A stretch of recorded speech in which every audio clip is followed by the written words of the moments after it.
A military coup in Mali back in March forced the president into hiding and created a sense of lawlessness that nefarious groups have capitalized on. Since then, the situation in the country has deteriorated to the point that its prime minister is now pleading to the United Nations for a military intervention. But in reality, Mali's problems are plentiful, and the many issues it faces complicates any possible solution. Issue number 1, Islamic militias, including Al-Qaeda and the Islamic Maghreb.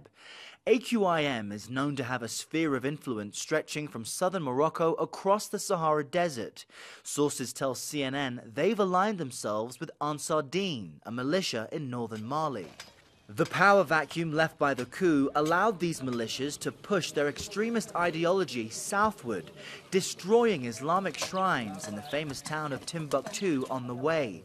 They've continued to impose their strict interpretation of Sharia law among communities in their path. Groups like UNICEF say they've collected evidence of murder and rape. Weapons are the second major problem.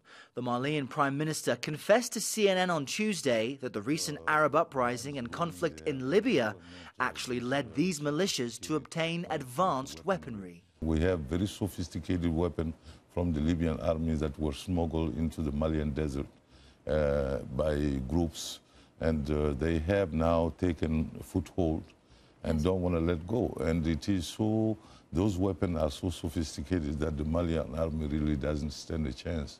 Making his case for international assistance at the UN General Assembly, Prime Minister Diarra noted another pressing issue, his country's worsening humanitarian crisis.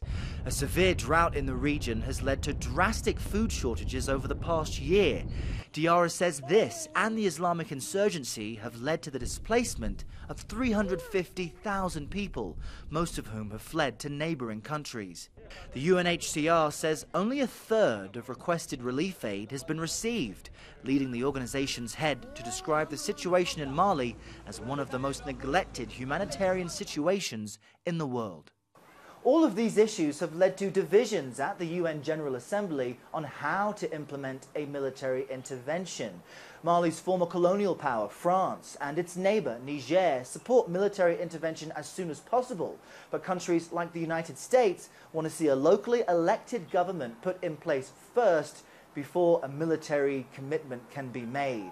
In the meantime, UN Secretary General Ban Ki-moon says he will appoint a special envoy to oversee the humanitarian, political and security issues in the region, saying that as far as finding possible solutions to this crisis, there are no easy answers. Errol Barnett, CNN, Johannesburg.